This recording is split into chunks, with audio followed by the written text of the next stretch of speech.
lwaki abasirikale bali bakuba amasasi mu bantu abaali badduka okutaasa obulamu, okubwatuka kw'amasasi, omukka ogubalagala, okubona emiwabo, obugombe bwa ambulensi, emiranga n'okwazira najja bw'otikira ekiro ekyo. Mu kumusitula bwetutyo okuddamu omusitula ndalaba kitaba kya musaayi. Bwe baba baali babateebereza okuba abeekalakaasi, lwaki tebaagakuba mu bbanga?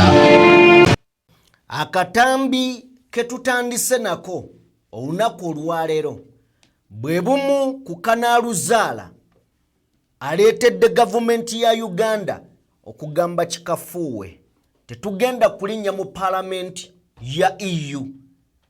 Ani gwe mwagala okuteera obujulizi ku mmeeza?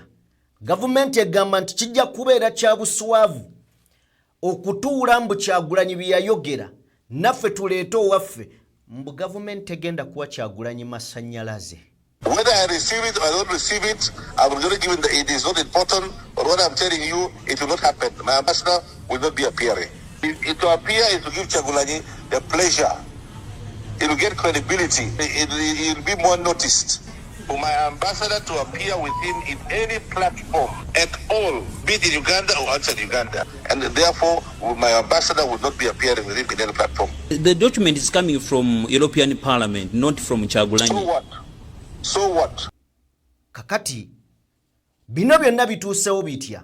Gwe muwendo gw'abantu ogufiiridde mu kalulu kano. Eddembe ly'obuntu okulinnyirirwa.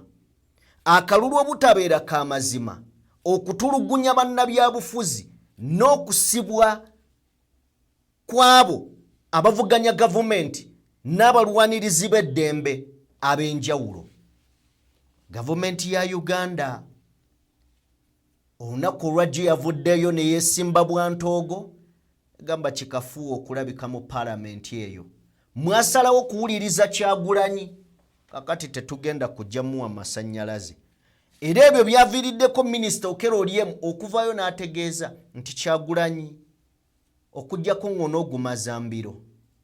Naye wano emisango gya treason gikulindiridde.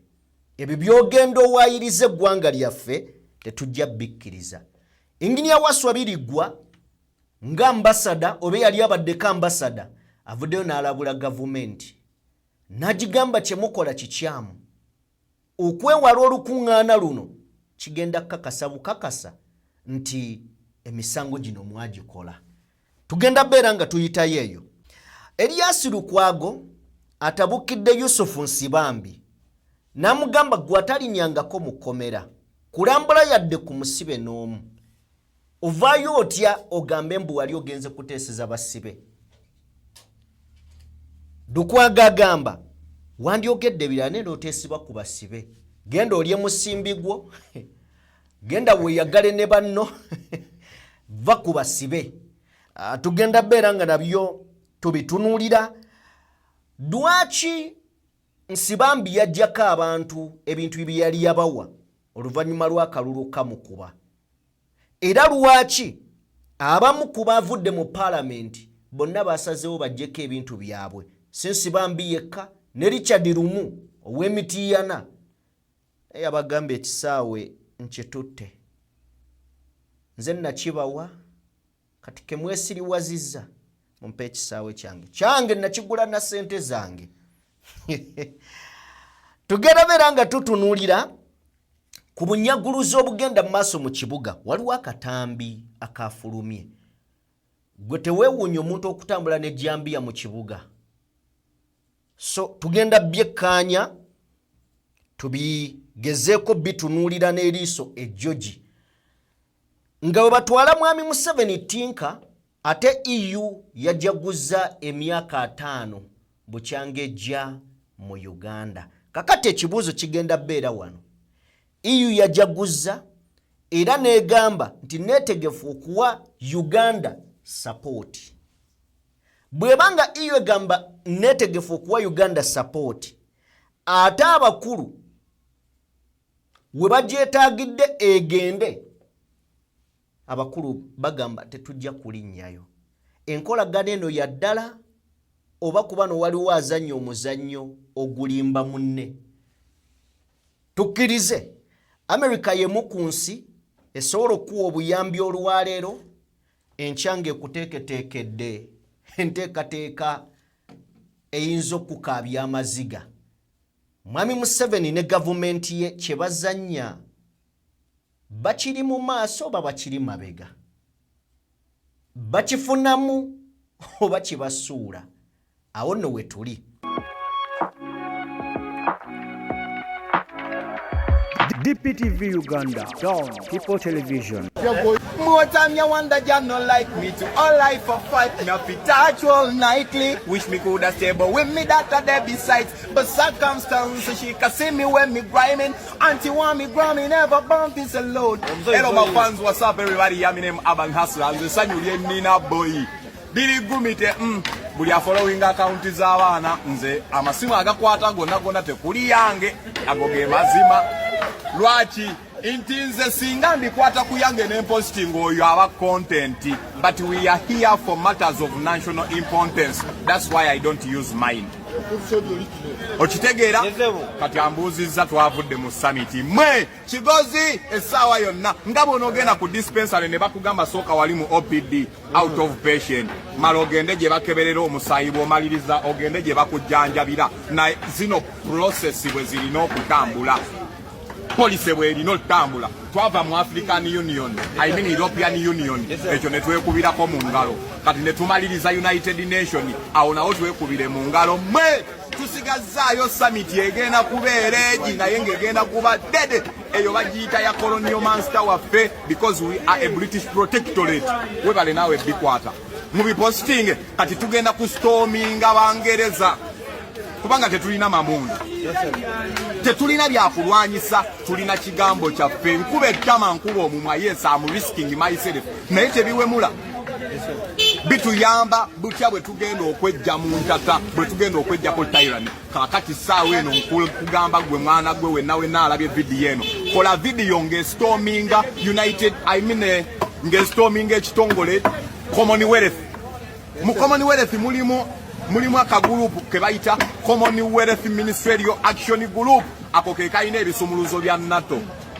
Kati obujulizi bwe mutaddeyo ne submission ze mutaddeyo ze zinasalawo butya engeri omusajja bwagenda. Nkiddamu Commonwealth Ministerial Action Group kati kye kitongole kye tugenda okustorminga kiri mu Commonwealth because we are under British protectorate. So betumaliriza mbadde nkyawanyonyola nti betumaliriza United Nation erina okutusindika wa colonial master waffe. Yensonga lwaki Besigye buli we yavanga mu kkomera, I mean buli we yavanga okulonda abasajja ne bamusibira ewaka aleme kudduka kukola ki kuvuga police zino. I salute you, Mr. Bobby Wine. I salute you, my president. I salute you, Bobby. You're my president for life. Ate ngenda gamba abaana bange tebakuwooleranga kubanga ndijja ne nnuluma. Boy wange oli wa ddala nnyo Bobby. Ekyo kye bayita Robert style teyayagalanga Besigye abikole.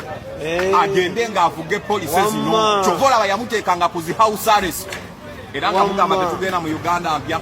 Tubuzaayo summit yemu ya Commonwealth nga bwe twasabu meetings obujulizi bonna bannanga abaana mwastorminze zikomenti section z'abasajja mwebalire ddala.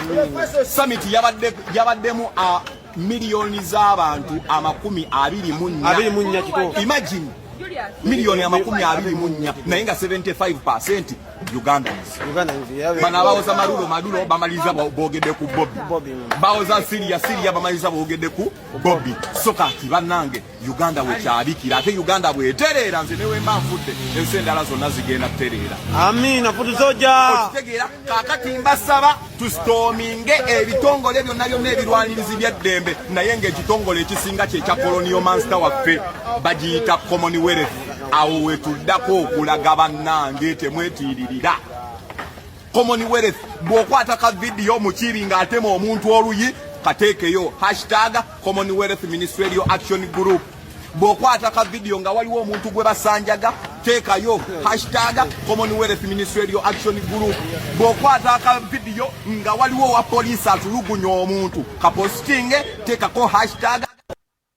Ekyo kye bayita omwana wa ghetto ensi twagijja kuba elites ne tugikomyawo eri abo abantu ba bulijjo babyetegerere babyenyigiremu babyeyogerere bamale babyegusize bwe kibanga ba elites bansi bambi bafuuse bandya nabo kakati munnansi osigadde ku lulwo lwaki tewegatta ku mwana ng'oyo n'oyongerayo ensonga ye nesobola okubeera ng'etegeerekeka. Of course byonna n'ebyo tugenda bitunuulira katusookere eddala ewaka soka obuuze ku bantu Robert Senior then tutandikira omwana muwulidde abaana bagezi ekimu ku bintu ensi byetalina kubuusa maaso ze bayita classes. Omanyi classes abantu mwe bagwa zanjawulo kati waliwo bano ba elites boyogeddeko watunuulira omwana ng'oyo before nga tannawulira kimuvaamu muli mu mutima agamba onayinza kwogera ki ekyamakulu ne bw'omuwa omwaganya n'akifulumya bw'ati ojja kuddako ebbali ogambe ekitegeeza eggwanga lino mulimu abafaanagana ono naye nga bukadde na bukadde. Kati ebiseera ebisinga bw'owulira message ng'eno kituze okukye nakugambako emabegako nti civilization bwe zijja naye tujja kugenda maaso n'otunulawo. Mwebale nnyo mwebalire ddala banywanyi yonna gye musinzira okugenda mu maaso n'okutulaba awamu n'okutugoberera ene DPTV Uganda neesimye okuba nate nti nkyali omu ku abo be zikyakubira enduulu era nga tuli butewula olunaku olwaleero.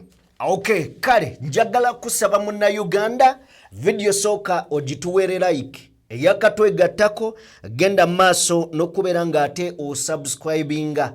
Yenze Sajime ne Robert Senior tutudde ensonga tuzoogere tutambula ne Sheikh Ashraf omusomi era omulombi wa dduwa munoonyeeko gw'alina ebizibu ebyenjawulo ku nnamba y'essimu esembyeyo 711 teweenyumiriza mu bizibu ebizibu tebabyenyumirizaamu noonya Sheikh Ashraf kubanga abimalanga kyatasobola ajja kugamba ekyo kireke wabula ekyo kyasobola ajja kugamba tuula kalira ensonga tugimalirize.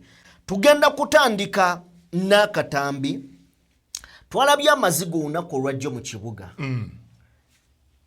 KCCA ng'ekulembeddwamu idi executive director Buzeki yavuddeyo netuukiriza kye babadde bagamba ekyokujja abasuubuzi abakolera ku makubo aba boda abalina stage nga tezimanyiddwa teziri gazetted bulungi n'abantu abalala bonna abakolera ku mabbali ekintu kyennayagadde balongoose ekibuga naye engeri gye kyakwatiddwamu gye saamatidde.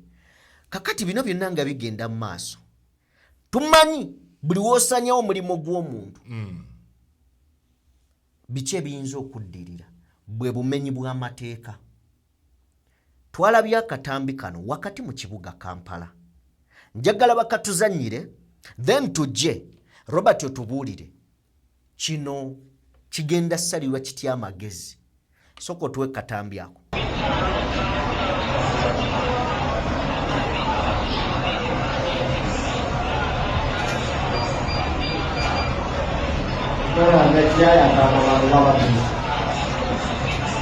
Ivan yamukubye panchi ekimutema ate atemyamu munno omukono kimanyi omukono atemyamu munno.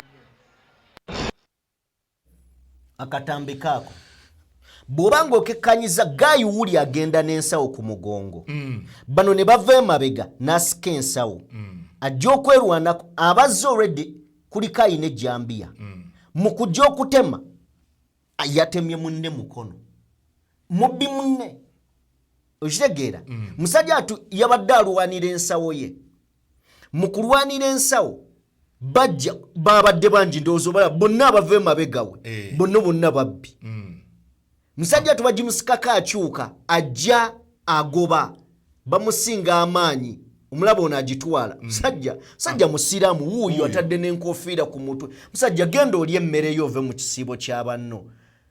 Musajja oyo yagezaako okulwana okubajjako oli we yawuubye ejjambiya yatemye ate munne.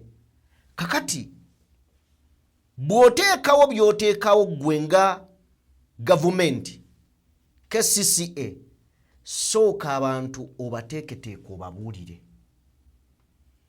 obawa akadde akamala obulungi naye ne bw'oba ozze waliwo abawulira leero waliwo ategeera leero ng'akamugamba waliwo ategeera ekawungezi ng'amugambye nadda ne yeefumiitiriza bwefumiitiriza waliwo ajja okutegeera nga wayise ennaku jangu ku kkubo bagambi tokwata maali gitwala nze bwe ndowooza mugobeewo ku mirembe jjawe maali yo oba toyagala tugenda kukwata so si kujja ate twabagamba n'oyoola n'otwala kizaala ebintu ebiringa bwe biti Robert kikyoyogera katambi kano eggwanga bwe liba lituuse wano kyeraliikiriza kati okuviira ddala ku mbeera nga bwetambula mu kibuga Saturday ewedde nalaba omukyalo ono Iddi mukyala Buzeki yalabikira mu kanyomero ka NBS akamanyiddwa nga NBS ku katebe mu Masengejje ku ssaawa emu awo yategeeza nti ekibuga nga bwe kitambula essaawa zino enkyukakyuka ze tuleeta empya twali twalambika dda bonna be ziyinza okukosa naye nze ng'omuntu ndowooza okulambika kituufu baakikola naye ebbanga eryaweebwa baneeno remember ebibaddewo kemabegako nga tufundikira omwaka 2025 abantu be bamu booli mu kusindiikiriza olwedde bakyalina ekikwa kiri ekyatuukawo ng'enkuba ezze walaba ekibuga engeri gye kyatambulamu munaba nabba compensatinga mu mbeera y'emu oli mu kubasindiikiriza kubatwala wantu gy'ogamba nti wali safe naye ng'ekyamazima ebisale by'ewantu eyo ono gw'oyagala ave wano tagenda kubisobolerawo mu kaseera kano kati ojjukira akaseera we twagwamu ekirwadde ekyalumiima mawuggwe abantu bangi bakyuka bashifutinga n'ava mu mulimu guno nadda mu mulala naye guno aguzzeemu lwa mbeera etuuseewo kati akatambi ke tuva okulaba bwe kiba nga munnayuganda anyigiriziddwa okutuuka ku mbeera eno ekyamazima bw'atandika okuyiga emizenga gino oba tomunenya kubanga gwe nga ggwe olemereddwa okukola obuvunaanyizibwa bwo okumuluŋŋamya mu butuufu ekyo kimu ng'okitadde ebbali n'obudde nze ng'omuntu endabira ddala nga butono ekyamazima waliwo akatambi ke nnalabye nga waliwo omusajja alaaja nakiro akedde ku makya ng'ebintu bakayumba bakamenye ku ttaka yagenze ewaka nga aggaddewo bulungi ng'alina essuubi okukeera okujja okukola anoonye ekyokulya ne fiizi yasanze kamenyeddwa kati omuntu ng'oyo oba osuubira agenda kuddawa abantu bali mu zirooni kitegeera n'omwana amusindise ku ssomero asuubira just ssente wano mu bbanga eritali ggere naye waazisuubira ate bajjeewo so simanyi obumenyi bw'amateeka ndowooza bukyayinza okweyongera nnyo nnyini ddala ate nno waliwo ekintu okweyongera ku sipiidi ey'omusoole ne ku kino ekiriwo bugenda kuddukira ku sipiidi ya waggulu kubanga bonna bano bojjeewo tukimanyi bulungi keribeera eggwanga ki kye bayita ekibuga ekikulu kibeera ne population oba omuwendo gw'abantu nga guli waggulu nnyo ekyo kye mu nsi yonna bwe kiba kati kitegeeza ekintu kino bw'oba otandise kigezesa mu kibuga ekikulu nga tolede tulina ne zi cities oba oleese buzibu bw'amaanyi ne kambooze lwaki gavumenti yeesiba ku Kampala yokka tesobola kuzimba capital city endala kisobokera ddala lwaki yeesiba Kampala olwedde Kampala mugotteko Kampala ne bwe munaagitereeza tegenda kutereera Kampala bwe muba bakugitereeza n'ebizimbe ebisinga mu bimenye kati kankuleetere ka scenario kano singa watandika okubeerawo okwekalakaasa okuli serious Kampala wano n'eddakiika 10 tezijja wera nga bayiye bataliyoni nga 4 lwaki 90% asset zolaba e Kampala z'abaloodi okitegedde z'abaloodi kati era ojjukira mu covid oyinza n'okwesanga ng'ogoba bano abantu balina omugagga eyagambye abaaye bizinensi zaffe zifa kyembadde ngenda okuleetera ojjukira covid mu kujja wano tulina amalwaliro ga gavumenti naye waliwo ze bayita private pharmacies oba clinics ojjukira nti zaatuuka ekiseera nga ze zikolosinga amalwaliro ga gavumenti kituufu nnyo kati Uganda yo sisitemu bwefa buli kimu kidobwonkana ne kitambula byakyo nti ne gw'otamanyi asobola okulagira ekintu ne kiba. Uganda kyeyogedde kituufu. Omusajja aleeta seatbelt wano. Muteeke seatbelt mu mmotoka ne bakwata abantu. Oli naavayo naga element ababoda ne bakwata ababoda. Naga ate bannaye reflector. Mu Uganda abasajja abali mu gavumenti awulira ng'ayina project gy'ayina eyitawo bulungi. So kale bye biri mu kibuga Kampala naye ekirala tusaba bekikwatako. Ebintu bino muleme kulaga maanyi na buyinza. Mukole nga mumanyi mukolera abantu. Kubanga mbadde mubeegayirira mu bululu ne mubasuubiza ensi n'eggulu kati mukyayagala bawuliriza. Teri kyannyumidde kino mu nsonyi okyogera nti kyannyumidde. Ntera okugamba abantu nti bw'abeera omuntu nga wa kangeze nga wa NUP waliwo ebizibu ebijja nga byo bisuubira. Era nga bw'obeera awo ga Mukama nnyambi tekintuuseeko leero ng'obisuubira ekomera. Ebintu ebiri bwe bityo. Naye waliwo atasuubira nti waliwo ekisobola omutuukako ye muwagizi wa NRM. Yes. Okitegedde? Nti ye alowooza ali immune ku buli kimu. Nalabye olunaku olwajjo abasajja nga bakaaba amaziga nga bagamba kyokka nze mpagira NRM nasinkana ne minisita ze zino gain ze tuli mu protectinga nenga boss gwe wali olowooza nti bagenda chunya baluwa ba opposition. Ani kati wuliriza atriki eri wano Uganda we yatuuka tetukyalina gavumenti ng'eggwanga tulina family kati eno family gye tulina oba bannayuganda gye balina okutegeera nti yeri mu buli kimu gavumenti nga yo teriiwo nti bw'ovaayo n'ogamba nti owagira movement ng'ekibiina ekitwalibwa okuba nti kyasaanawo oba okyali mu birooto mabega nnyo ekiwagira family. Exactly. Kyovula bw'otuuka mu parliament akkiririze ne wajje n'omuwoozi oyo abeera ku kituufu. Bamulangira nnyo. Okitegedde? Naye gwe kasita okola era omanya toliiwo. Musajja ayimirira naga tojja kudda ku bwa minisita. Tokiraba? Noga naye kati amekomanda ate kakati bikwatirako wewe. Nayimirira ku X n'agamba internet tugenda gita ku 3 ne bagita. Anyway, kale bye biri side zeeyo bwe tuba nga tuvuddeyo mutukkirize twebuuzizza wano abantu abamu obusungu nga bungi nga baluuzinza akalulu.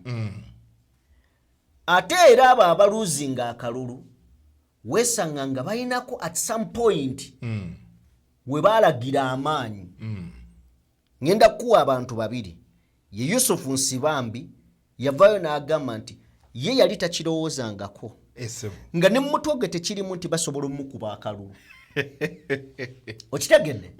Kati Richard Lumu yatuukako ekiseera ojjukira parliament we bagamba simanya bagenda zitambuza bulungi nnyo ne bagitwala eggulu. Lumu yasinziira eyo n'aleeta ekiteeso ekijjamu leader of opposition Obwesige bamulonderenga mu parliament.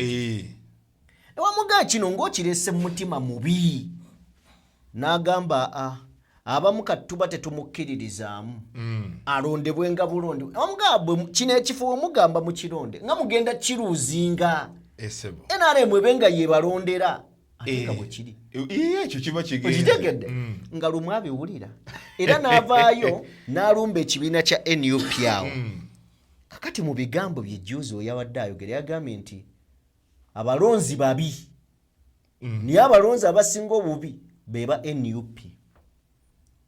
Era yasinzidde awo n'agamba nali nabawa ekisaawe nkibajjeeko. Ndiwadde mbu okulimira mu byenjagala. Yakibajjeeko. Esebo. Soko tuwe Richard Lumu then tujje otubuulira obusungu nga bungi. Tuwe waliwo gwe neebuuzaako ekisawo yakitutumu tebakuwa kalulu nze nagula kisaawe kyange kati nze nsalawo nkizimbe abantu ekisawe kibajjeeko abantu awo abemutyana nze nsalirawo ekisaawe kyange kisaawe kyange naye bakuwa akalulu tewabagamba mbu kyabwe wabagamba nti kyabwe ate kyaliwo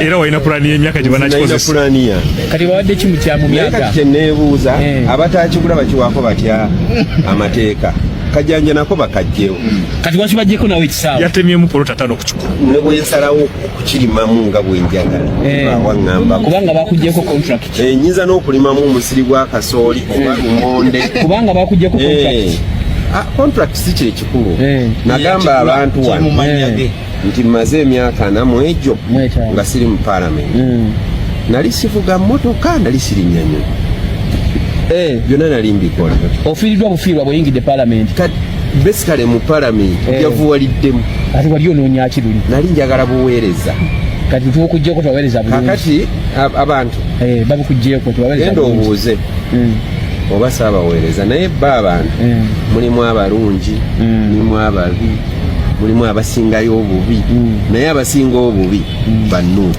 kati what next after parliament I'm a lawyer qualified counsel lo famu enkere naguze empya ne gawuni zange mbadde ndudde nga sizikozesa bulungi naguzeeyo empya so ogenda kukoza misango yes kati naye nkyagenda kola ndani kuwummulamu nga bakubye akalulu owummulemuko ebyo si ebyo byebyange bye mbadde nkola byebituogera kwavuwala toddamu kulinnya nnyonyi palamenti evuddewo katonda yabungobako muba nayavuwala nze siri ndowooza omubaka lumu tawulirangako abadde biliyoniya n'afuuka mwavu enjogera y'okkudaala eyo si nnungi anyway bwato bwagambye tugirewo ddala Yusufu Nsibambi then tujje tubazingire wamu basajja bakulu bano ojja tufunira Yusufu Nsibambi mutuwe Honorable Nsibambi bagamba ekikwogeza byonna byoyogera oli munaku ku mutima ensonga lwaki bannamawokota batuuse n'okubajjako amasannyalaze n'ebisiro n'ebikondo tewali mutawaana bwe mba ndi munaku ku mutima bo bafuna omugagga ku mutima abakolera ebyo kusookera ddala si be banzaala bo si be bampeerera kati bantunulire ng'omusenego ti ali awo musenego ali wano bo banoonye omuntu owaabwe bwe balowooza nti bamulina ku mutima abakolera nze kyenagezaako okukola mu myaka gino 5 tebakirabyewo atakwagala naawe tokola ki Buganda wagiriddemu olukwe ate nagiriddemu obukwe Buganda nagiriddemu obukwe Ssaabasajja Kabaka mussaamu ekitiibwa eky'amaanyi era emirimu gyonna egya Buganda mbadde njirina ne bwe twogerera wano bampise mu kusiibula abasiraamu n'okubaayo buli mirundi gyonna Katikkiro gyayise ababaka ba parliament ne bayita abana Nsibambi mwali kati ababoogera bali kwene enkola enkadde bonogira mboti n'omugamba oli muki Buganda bajigize boti oli nagwa ku mavi kakati abo be babaka Geoffrey Rutaya nno yali yeegasse ku bano naye yamalayo n'avaayo n'aclarifyinga n'agamba bannange abagamba nti emmotoka nagijja ku balonzi bange abalonzi si babanja bannonda obuwanguzi bwange ne bubbibwa era ndi mugenda kwata mmotoka n'ebiwandiiko mbiweeyo era omukolo gwaliwo emabegaawo ng'awaayo ebiwandiiko so ekyo n'akivaamu kati bano beegasse kuwa NRM Evelyn Anite kasita bamukuba akalulu n'anona ambulensi ye nalaba ne Esther Mbayo naye yagijjayo n'ebigambo n'abifuuwako kakati so babada abasajja abakulu what do you have to say kino kyongera okulaga nti olukiiko olukulu olw'eggwanga palamenti eyo ekyamazima abasajja bo ne batuukayo ne bajja mu kalulu eno okudda okwesimbawo ne balemerera okuddayo mu palamenti libanga ggulu obulamu bubanga obukomye eri bagiyita investment ku bo. Richard Luma ayogedde n'agamba nti nze siri mwavu nage in fact parliament yenjavuwazza bamubuuziza kati mu kalulu wali okolayo kyokuddayo. Njagala kutandikira wali kimulemi okuddamu takizeemu waliwo statement gyakoze n'agamba ababaka abanyiigidde naddala aba NUP abalonzi sorry awo wenjagala okutandikira ekintu ekiremye bano abantu abamu okutegeera nti eggwanga lyonna eribeera mu kye bayita desperation eya change ekibiina kyonna ne kivaayo kwe bino tuwogera bya bufuzi ne kigamba nti nzuuno nze ngenda okukulemberamu eddimu lino buli omu agenda kudda mabega waakyo kino nsiba nkyogera kati ensonga ya NUP ekatinga across ggwanga lyonna ekatinga across continent yonna negenda nerumba nezi continent ezisigadde kitegeeza ki nti gwe Richard Lumu okuva Emityana ate ebibyonga bibi nnyo woosinzira okwagala okuvuganya okwezza kyekitundu kyekimu oba ye region yemu ekibiina kino ekisibukira ddala abalonzi si basiru otujjukiza ekyali eggulu ekintu kyagenda maaso n'okwoonako yeerabira kibiina ki kyagezaako okulumba n'alumba ne mukama waakyo. Yes, kati ensonga ezo zonna bw'ozigatta ye nga ye omuntu bino byagenda maaso n'okwogera nyinza kugamba nti abyogeza of course ennaku naye ensonga y'ekisaawe nga yo kitwale kuba nti kaali kanyeebwa kwasizaako balonzi kati kino kyongera okulaga nti emabegako watugambanga nti kabeera kaseera buseera ebintu bigenda byekola byokka with time ate nze nsuubira Yusufu Nsibambi Richard Lumu Latif Sebaggala kyali kiggula luggi era njagala otegeere nti ng'ennaku z'omwezi 12 nga ziwedde weziti omwezi ogwokutaano suubira breaking news egenda okusasamaza ensi ng'esinziira bwono kino kitwale kuva ku nze lero ennaku z'omwezi 21 ng'ennaku z'omwezi 12 enkeera ojja kutya 12 ogwokutaano okulayira nga kuwedde omukulu ng'amaze okulayira ani oyo ayagala otukutula emitima kati awo wetutuuse politics watyo watuuse nti bano era nga Yusufu Nsibambi we yakugamba nti akoye ebyobufuzi ebyoludda oluvuganya gavumenti naye kino nagamba kyogerwa oluvannyuma lw'okuwangulwa singa yawangula yandibyogedde yandibaddeyo nga akolera gavumenti nga operatingira mu opposition olwedde bwe kyali olwedde bwe kibadde kati kituuza ku kiri kyenkugambye nti kye bayita akaseera obuseera kintu kikulu nnyo mu bulamu kikwanika wenna kati ye kyamwanise ne Kyagulanyi yeebale kujja yeebale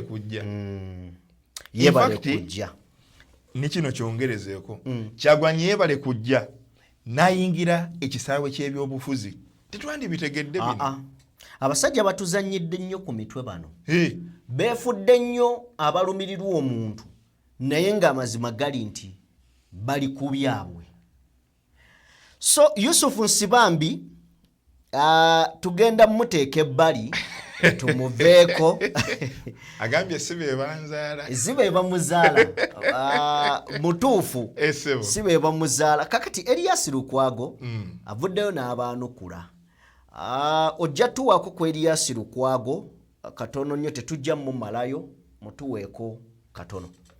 Nsibambi kwe kukozesa ennaku y'abasibe y'okutambulizaako agenda ye ey'ebyobufuzi ekyo kyennuma ffe nga ffe ababadde mu busibe simanyi oba Nsibambi yali asibiddwako n'agenda ebizira nga ffe oba mu budduukulu bwonna tomanyi nnaku gy'obeeramu ng'olaba ekizikiza ffe ababaddeko mu makomera ag'enjawulo tumanyi abasibe kye bayitamu okuva Dr. Besigye lwe baamukwata ng'ennaku z'omwezi 16 Novemba 224 Mwami Nsibambi tagenda nga koluzira kulaba Besigye. Mwami Nsibambi tubadde mu court tugulwa talinyangayo n'olunaku n'olwo ate kuliida. Naye ate n'anafu yaffe n'aga nti abo Lukwago bibakola okujjayo Besigye tebirina makulu. Talinyangayo n'olunaku n'olumu. Mu byonna byawangadde ne Dr. Besigye. Naye akugamba nti kaakati yafunye eddagala. N'alyoka agamba ekirala era ekyannumye enganzi. Naga nti abo Lukwago approach gye batutte mu musango gwa Muwanga Kivumbi nkyamu. Ye nakwate ye. Nga tonna nafuya yange yakuwoza kuba gwe mulimu gw'enkola. Ate lyekkubo lye ndinamu bamututte mu kkooti. Ate ngendayo ne mukomera ne njogera naye. Anti uliriza. Gwe togenze eyo kwogera na Muwanga Kivumbi mu kkomera. Toze mu kkooti tonoonyeza na Lukwago kwogera naye ompe kkubo eryo gwe lyolowooza nti lyetuufu. Naye n'adda ku TV ku leediyo n'atandika kuvuma n'aga nti ebyo bye mukola tebiriimu. Amasasi agayika ng'enkuba ku ggalagi ku luggi wali abantu ne bafa. Families zikyakaaba. Nze nkubulira. Nsibambi yatuukawo. Ewaka yagendawo kituufu yeebale. Nengamba kyokujja nti kakati process ey'okugamba nti mu kkooti wuuno kumujjayo kiikino. Uliriza. Abaana bano 24 be boogerako abaasibiddwa ne Muwanga. Families zaabwe abamu basoma. Abalala balwadde baafima. Abalala baki. Bano bonna abantu abakwatiddwa ne basibibwa. Abalala tebaliiko mwasirizi. Samuel Mugumya gwoyogerako bintu gwe tuze twogerako Sam Mugumya n'okutuusa olwaleero baganya omutwala mu kkooti. Amaze emyezi egiwera 5 ng'ali mu mikono gya CMI, ali mu mikono gya SFC. N'abalala siyinza kubamalayo. Makowa Samuel bamunjijjako ku kisaawe mwezi gwa Desemba wano nga ngenda naye Ethiopia. Twali tugenda Addis Ababa kuteesa nga tulina abadelegates bana abavudde mu NUP, badelegates bana abavudde mu NT tugenda kuteesereza ggwanga. Samuel Makowa ne bamukwata n'okutuusa kati ali mu nkomyo. N'abalala bangi be basibye aba NUP n'abalala bangi bali mu makomera. Yes. Kakati ekyo Mwami Nsibambi nja kumusaba. So ekikuluma lyekkubo lyayitamu ery'ebyobufuzi okubajjayo okwagala si lyekkubo lyayitamu. Amanyi tagenda kubajjayo naye abakozesa nga stepping stone okufunirako ebibye. Okubaako waayisirizaawo ebibye. Toyisiriza. Kale, ye Erias Lukwago. Obulumi Nsibambi erowe. Nsibambi omusajja nabadde n'omusajja ono n'aŋŋamba nti Nsibambi yagenda kuteesa mbwe agenda kuteeseza basibe naye yasoose mu busibe. Abasibe bambala yero. Nsibambi yajambadde tebannamussaako miguwa. Nkugambye. So kituwa amaanyi n'okwongera okujjukira statement yakolebwa LOP. Yavaayo n'ategeeza nti abantu nga Nsibambi bongera okujja ekifaananyi nti si bannabyabufuzi nga Nsibambi si be opposition abava ku ludda oluvuganya gavumenti. Era kino Munnayuganda ayongera akitegeere nti opposition entuufu yeye Munnayuganda. Yes. In fact ekyo bateekeddwa okukimanya. Yes. Kibayita omusolo okukosa. Kikosa gwe tekikosa munnabyabufuzi oyo Nsibambi. Embeera yonna egenda mu maaso n'okunyigirizibwa eno wansi eri kuggwa omuntu bo tebaligiraba nako. Kati kino kyongera okulaga nti Nsibambi kituufu kye yagenda mu maaso n'okukola nti bano abasibe yabalinnyirako nga jjinja okufuna ebibye okugenda okulya nga bwe yagenda mu maaso n'okutegeeza nti kale era babanga waliyo emmere kaŋŋende ndye yabakozesa bukozesa nga kyakulwanyisa. Era nga bw'okimanyi Lukwago nga bw'atugambye tagendangako kukyalira Muwanga Kivumbi. Abasibe bayogerako talinnyangako mu kkomera gwe n'oddeyo n'ogamba mu weeks 2 bagenda kuta bano weebati ne weebati.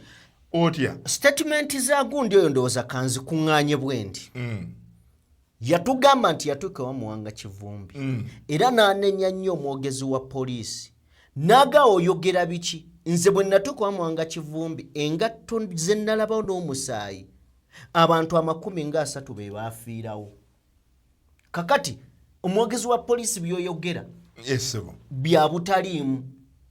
N'avaayo omukulu yennyini Esibambi n'agamba nti jo yagamba nti ewaffe baatadde abasibe oba yagambye 30 ku maanyi ge mbu naye nkubulya tebasobola kuta musibe ne batamulaga ku TV nga batadde 3 omulundi gumu. Tekisoboka. Ekyo tekisoboka nga amawulire gaalazewa mu nsi.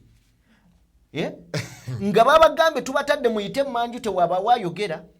In fact Nsibambi n'amala n'agamba nti wiiki ejja President yabadde ateekateeka okuta abasibe simanyi 5 mu bameka omuli Sauda Madada n'abalala. Naye ababadde emabega Yerias Lukwago, Joel Ssenyonyi, Benjamin Katana n'abalala be yamenya mbu bagenze mu kkooti ne bagamba abasibe gavumenti erina okubeetondera temuvaayo. Mulungi mu kuwaayiriza ng'ayisaawo by'ayagala. So kyekiruma Lukwago wano nti omusajja profesa omusomesa w'amateeka eyasomesa ate abamuwabula leero. So byebyo kujjako ng'olina kyoyagala otugamba ku mukulu Yusufu Nsibambi. Kulisi bali omu nsi yavaayo n'ategeeza ensi n'Ensibambi in fact yaliwo nti ensonga ya Nsibambi okugamba nti ekyokuta abasibe akirimu tekibangawo nti yakutudde eddiiru ne Mwami Museveni bagenda kuta abasibe tekibangawo nti talina lukusa kukola ekyo bamulabisa nti ye ng'omuntu tewali tteeka likkiriza munnabyabufuzi genda sinkana Museveni kukutula ddiiru ne bata abasibe. Kati ekyo kyali kigezaako okubaguliza Munnayuganda nti ono byagenda mu maaso n'okwogera kwagala kwesakira bibye ng'omuntu. Exactly. Ekyo kyali mu kulembeza tekiriiyo. Mwami Museveni kyekimu kyeyakola Nobert Mauwe yali agenda nga yeefuma musimanyi agenda ku peaceful transition of power. Ebiwandiiko ebyo bibassaako emikono.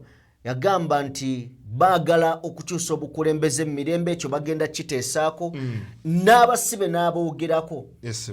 Mwami Museveni kennyini n'avaayo mu kiwandiiko n'agamba Mauwe byayogera tetubimanyi tetubiteesangako. Nera nga bw'omanyi omukalukalu tajja busera. Mauwe yadda mu mawulire n'agamba ebyo byayogedde yeebuzabuza twabyogeddeko. Kati Nsibambi ke kazannyo ke kamu ke bamutaddemu oba ke yeetaddemu. Anyway, katulaba akazannyo gye kanaggwera n'abasibe baanajjayo. Tugende buterevu mu bato. Eno njiyita bato olw'ensonga. Wano asetinga peesi ye Kyagulanyi yanyiga amapeesa gyaganyize buli omu n'abukuta okusinziira bw'alabye. Bwe yasinziira mu lukuŋŋaana olwali e Geneva emyaka egiyise yagamba abateeka ssente mu Uganda n'abagamba mmwe musasulira okufa kwaffe, mmwe musasulira tyranny mu ggwanga lyaffe, tusaba muteeke sanctions, tusaba mukwate General Museveni nga bwe mwakwata Idi Amin Dada. Lwaki Amin Dada ku myaka 7-8 gye yamala mu buyinza mwamuholdinga accountable, ono amaze emyaka 4 tewali kye mumukola. N'agamba mulekeraawo, n'agamba bannansi b'amawanga ago nti muteeke ku nninga gavumenti zammwe nti omusolo gwe muwa gavumenti zammwe zigukwata ne zisasula abakulembeze mu Afrika abali mu kutyoboola ate eddembe lyaffe. Ndowooza omulanga guno gwawuliddwa. Mu kalulu akawedde ebitongole bingi byajja n'okuobservinga akalulu. Mu ebyo ne EU yaliwo. Okuobservinga buli omu yawa kyayagala. African Union ne gaakaali masavu. Okusinziira mu bifo nga 10 n'omusobi bwe bayogera bagamba batuuka ng'embeera eri nnomo. Ne tutegeera sitandi yaabwe. Kyagulanyi n'atandika okuseetula empiki. Ng'omwana oli we yatugambye. Ekibalo kyali kyamukwatira waka aleme kufuluma. Ebyo yagamba nedda. ak'obuntu si kante nti weekaaba luli ne leero weenaakaaba. N'abayita mu nkwawa n'ayitamu. Omwaganya Kyagulanyi gwagamba nti lwaki nava ewaka nayagala nsigale nga nsobola okucommunicatinga ne bannayuganda, of course n'abo abali ku mutendera gw'ensi yonna. Era akikoze bulungi. Tumulabye mu butambi, tumulabye mu bifo eby'enjawulo, tumulabye ng'ayogera n'emikutu gy'amawulire okwetooloola ensi. Ekyo kyekyamulemesa okubeera nti abeere waka atuule. Omwana yatugambye nti eddoboozi lya Besigye baaliziyizanga kubanga baamukwatiranga waka. Yasembyeyo kwogera Geneva mu summit e Switzerland. N'agamba lwaki General Museveni temumuteekako sanctions, musanctioninge General Muhoozi. Era we yabotooledde n'ekyama nti mukyala wange yawalirizibwa okudduka eggwanga. Awo ne baga n'omukyala yafuluma yayitawa. Of course tuddamu ne tugaba Robert Dobb style. Tubadde tuli awo ekiwandiiko ne kiva mu EU. Ekiwandiiko nga kigamba nti basamoninze omubaka wa Uganda e Brussels.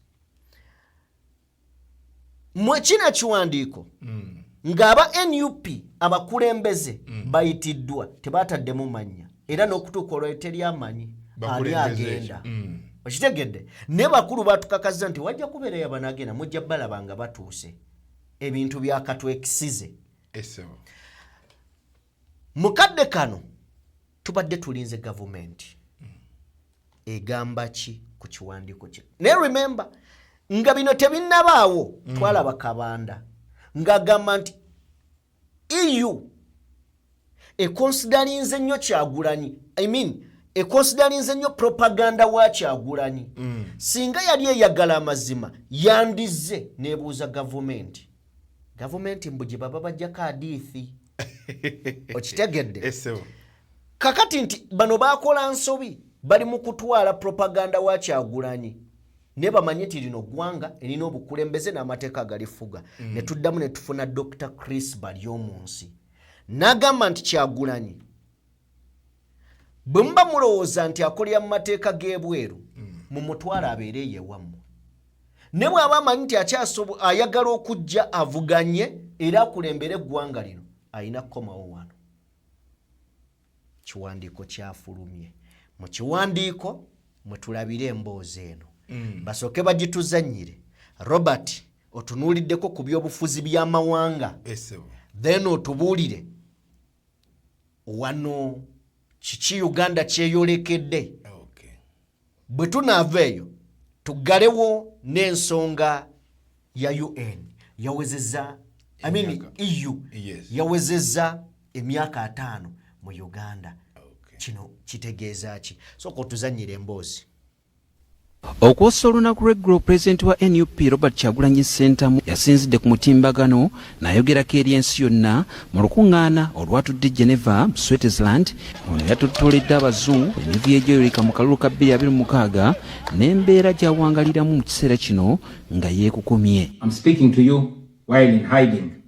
This is because as soon as the election was finished, Museveni's son, who is also chief of the Ugandan military, issued an order to take me to him dead or alive. Mu kiro ekikeesezza leero Paalamenti y'omukago gwa Bulaaya efulumizza ekiwandiiko ekiyita omubaka wa Uganda mu Brussels okulabikako ng'ennaku za mwezi 23 omwezi guno abeeko by'atangaaza ku byeyoleka mu kalulu ka 2026 mu Uganda. Minisita Mbeezi avunaanyizibwa ku nsonga z'ebweru w'eggwanga Okello Oryem atutegeezezza nti minisitule y'ensonga z'ebweru w'eggwanga ne gavumenti okutwaliza awamu si bakukkiriza mubaka wa Uganda eyayikiddwa kugenda gye baamuyise. Whether I receive it or I don't receive it, I'm going to give it is not important, but what I'm telling you, it will not happen. My ambassador will not be appearing. To appear is to give Kyagulanyi the pleasure. It will get credibility. It will be more noticed. For my ambassador to appear with him in any platform at all, be it in Uganda or outside Uganda. And therefore, my ambassador will not be appearing with him in any platform. The document is coming from European Parliament, not from Kyagulanyi. So what? So what? Okero Oliemu agamba nti eky'omubaka wa Uganda okuyitibwa akyesigamizza ku bubaka obwafulumiziddwa President wa NUP Robert Kyagulanyi Ssentamu bw'agamba nti bwawuddisizza abazungu. This is the independent government ruled by the NRM government by President Yoweri Kaguta Museveni, who just recently won election by over 70% vote support by the people of Uganda. Why should we be shaken by some? Kyagulanyi, this is not the first time Kyagulanyi has been to those people. Has it helped him? Was it there in 2022? Was there 2022? Did it help him? Asinzidde wano n'akakasa nti bo tebajja kukolera ku ntoli za Kyagulanyi era omubaka wa Uganda si baakumukkiriza kugenda gye baamuyise. My position as government of Uganda, we are not giving Kyagulanyi the pleasure of a Ugandan ambassador sitting next to Kyagulanyi at any platform. Kyagulanyi has committed treason. He's going to betray the good names of the people of Uganda to those bazungu out there. So we will not give him the pleasure. Eyaliko omubaka wa Uganda mu mawanga agawerako ambasada wa Swabiriggwa agamba nti ensonga zino gavumenti teyandizitutte nga za lubalaato. EU ngamba nti parliament y'amaanyi nnyo oba organisation y'amaanyi nnyo era ndowooza badde obiwulira be babadde banoonya ssente nga bafuna Ukraine ssente z'okulwanyisa. Kati bwewulira parliament eyo parliament y'abantu kaŋŋame ensi 27. Kati ensi ezo si zennyini naffe zetukolagana nazo. Alina okuwabula kwawadde gavumenti yakuno ku nsonga zino. Bwe tunyooma okuyitibwa kwa EU tuba tunyooma kinene nnyo. Naye nze nandibadde ndowooza singa nze mbaddeyo nandibadde mpa-advise gavumenti yange nti tuyinza okusaba okwogera mu foramu endala eya EU naye nga si foramu ya parliament naye okugaana obugaanyi. Nze nga yali ambasada emyaka emingi ennyo nandibadde ngamba sikyandibadde kituufu oba kirungi kubanga batukolako nnyo ebintu bingi nnyo batuwa ssente nnyingi nnyo nga Uganda EU yokka. Akakasa nti yadde Uganda nsi eyeetengeredde Bulaaya ekyasalawo bingi ku nsonga za kuno. Bayinza gamba nti balina impact kubanga balina impact ku budgets. Ssente zibandigambye zigenda kuyamba Uganda bayinza tetujja kuzibawa. Bwe kituuka awo n'okukola trading biba bizibu nnyo kubanga bafreezinga ssente zaffe zonna mu nsi zonna za Europe. Kwegamba tetwandibazanyisizza. Joseph Seruwoza, BBS Terefayina, ageesigika. Kale Chebe government yeraliikiridde kutuula next to Kyagulanyi. Kyekyo kyennyini kyeraliikiridde kubanga ekyo kyoli mu kulaba producer kyatadde ku screen. Kyagulanyi waaba ayimiridde n'akyogera mu bigambo nga ne mu visual bifaananyi n'obutambi weekiri. Kaakati Kabandanga ye yali ayogera ki? Awo propaganda kyaliwo. Okitegeera nti ebiseera ebisinga ngamba abantu bano nti entegeera ne weebeera ntono amaaso gabeera galaba ggo. Oba nfuna bulungi nti waliwo kyotayinza kulimba kubanga kugaba kyotalina oba ogabye eki. Kaakati ekimanyiddwa nga sanctions natti America ziteekawo ziyita mu bukulembeze obw'enjawulo nti Trump si asoose oteeka natti ku Uganda oba si yagenda okusooka nti zo zisigalawo nga zisitandinga. Ekyokulabirako America bw'eteeka natti ku Iran mu 2016 Obama yali mu bukulembeze Trump n'ajja nga weeziri, Biden yazze nga weeziri, Trump akomyewo.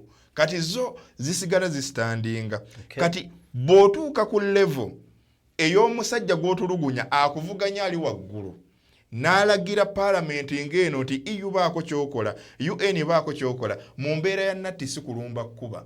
Eyo ebeera sigino egezaako okulaga akabaata akajja. Era njagala okutegeeza singa owulira omuntu yenna ng'afulumiza ekigambo sanction okuva mu EU, European Union, okuva mu UN nti zigenda kubeera placed ku Ugandan government officials, ku bakungu ba gavumenti, kabeera kaweddemu. Zibeera si sanctions zezijja. Ebeera change of power. Ntegeeza ki? Ojjukira nga tufundikira 2025 mu Desemba mwennyini bannansi b'eggwanga lya Iran baatandika okwekalakaasa ng'ensimbi yaabwe etandise okunaabuuka. Trump yabagamba mugende mu maaso n'okwekalakaasa, obuyambi buli mu kkubo bujja. naye ekigendererwa ekikulu kyali kyakukyusa regime era ye kyakkiririzaamu newankwadde akugamba nti wemba nga muganya okukkanya naffe ku bya nuclear tugenda bakuba natti kituzza ku kyenkugambye byogenda mu maaso n'okulaba buli woowa omwaganya opponent wo n'atuuka mu lukuŋŋaana nga luno n'ayanja ensonga si mu bigambo n'obutambi ne bulabibwa ogambye ku observers abajja wano ojjukira ekyali ku National Tally Center Ereza nti bannabyabufuzi bangi basaabawandiisi b'ebibiina ebyenjawulo bangi baawulirwanga nnyo nga beebuuza byosoma bivaawa tulage statistics mu bujjuvu nga woogenda mu maaso n'okubirangirira si kutugamba nti okoma okusaawa eziti kutuwa update baali bawulira baali balaba amawanga ago galina system eziri very fine understanding kati bwe balaba nga kikyuseemu ne babigeraageranya ne ku biki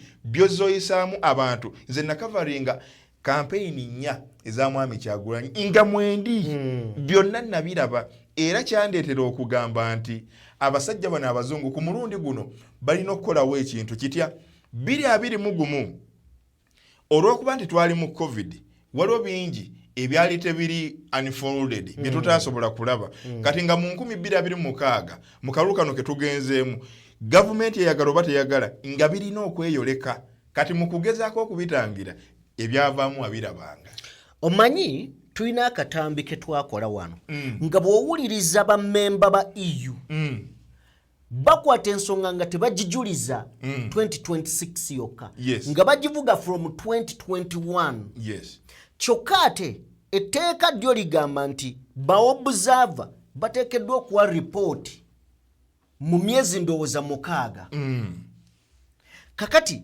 bano bakola ripooti yaabwe mukola ripooti bateekawo akakiiko bateekawo akalulu akagendebwamu ndowooza ababaka 5-7 nga mu bana be beetaba mu kalulu kano bwe beetaba mu kalulu kano 5-14 bagamba tusamoninge tuteekewo akakiiko akeetengeredde kasobole okukola okunoonyereza kati akakiiko akeetengeredde ke kaayisa abakulu bano eri tebagenda mu kooti bagenda kwolesa bujulizi gw'ogamba nti baakukuba tuwe ekiraga nti wakyunyizibwa wakosebwa kiikino kakati ne bano baveeyo bagambe nti abaaye bano balimba si bye byaliwo naye remember bamemba mu EU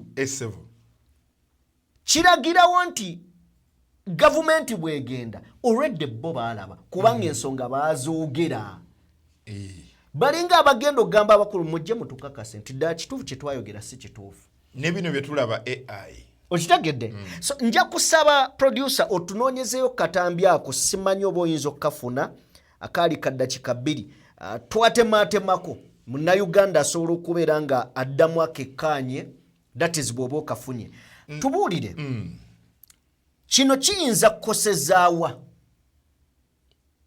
eggwanga nga ddyo eggwanga first abakulu mu gavumenti secondly ife nga bannansi kitukosezaawa era kiyambirawa Kyagulanyi ayagala obukulembeze bw'eggwanga oba ayagala eggwanga liveemu ekigambibwa okutta abantu oba ekitta abantu n'okukyunyizibwa kw'abantu okusookera ddala Idi Amin Dada bw'akulembera wano n'avaawo mu 79 nga bamuggyeewo bw'afa mu 2003 abantu beeyiwe Saudi Arabia gye yafiira abayitirivu abalala ne bajja wano okuva mu mawanga g'abazungu naye nga tebazze kungubaga tebazze kuziika bazze kakasa kituufu afudde abazungu abasinga abaliwo ku Amin batya okujja mu Uganda balowooza yakyafuga ekyo kiraga ki kyengezaako okulaga kiri bwe kiti nti sisitimu oba omulembe bwe gujja mu buyinza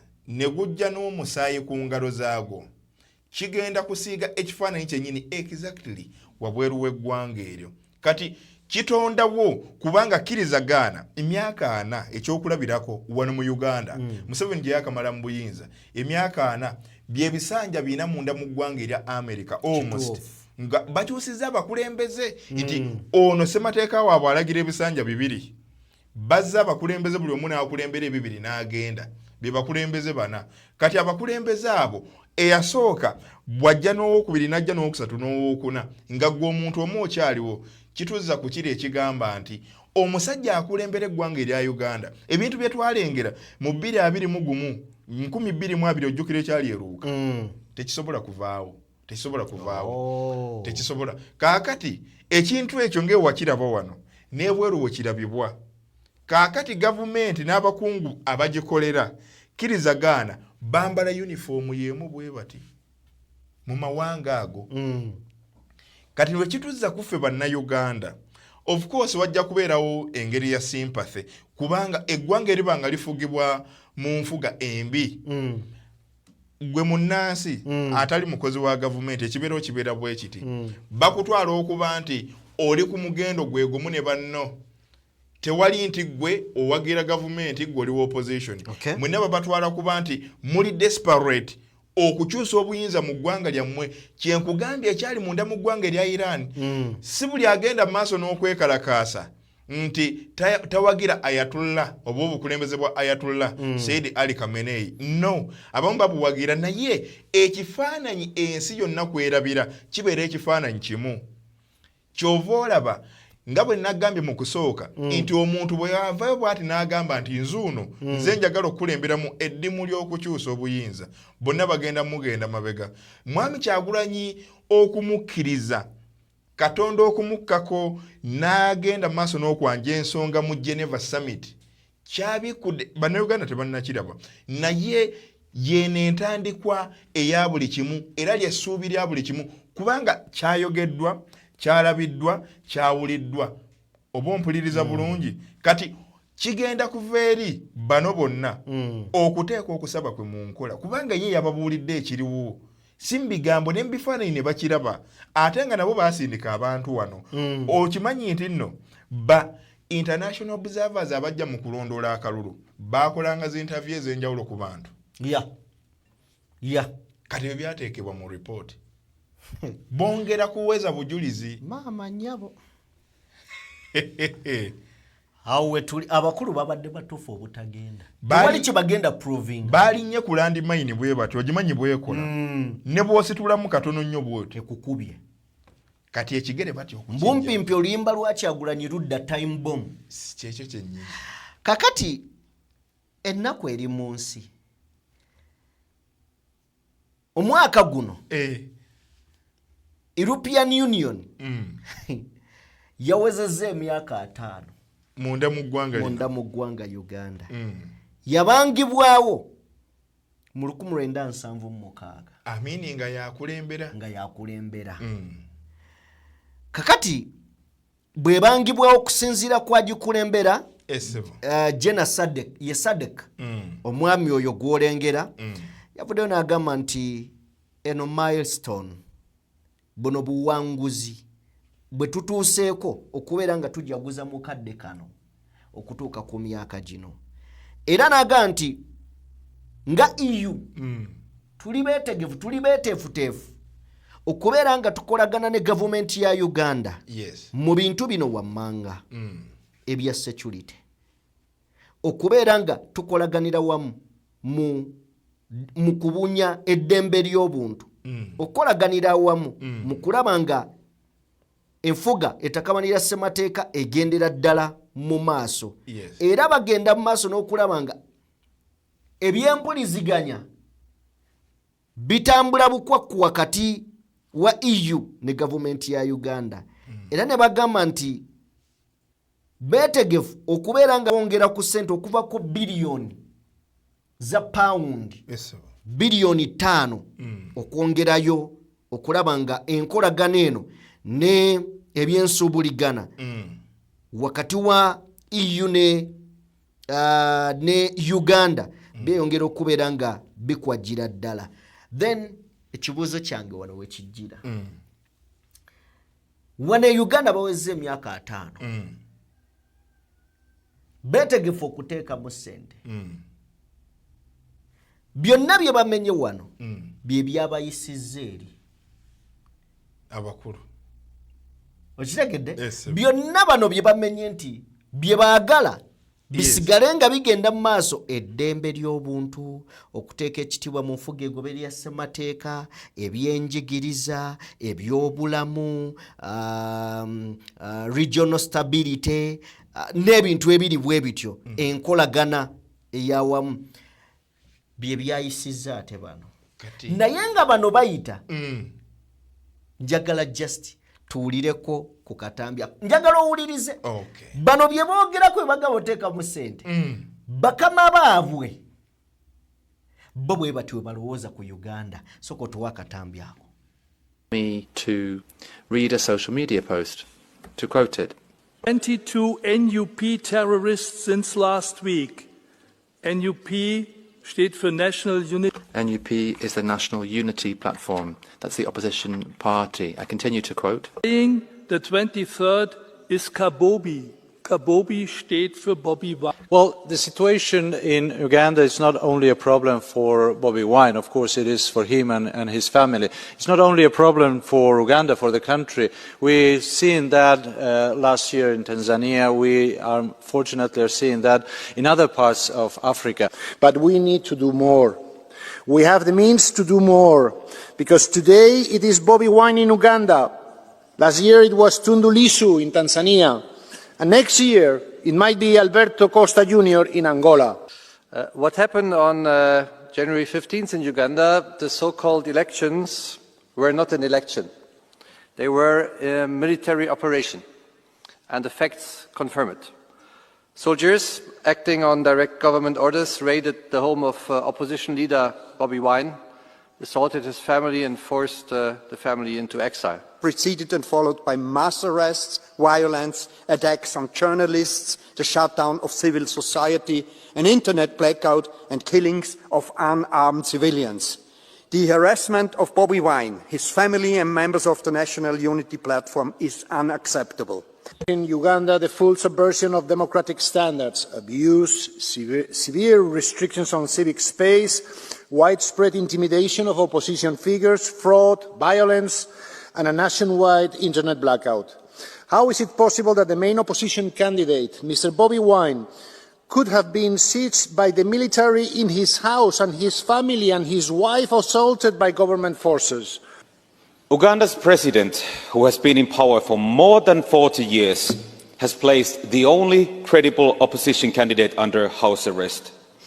40 years in power, and challengers are put under house arrest.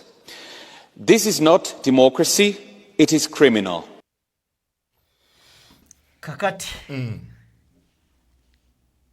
Bano byeboogeddeko. Yes, sir. In fact, bano abe Uganda.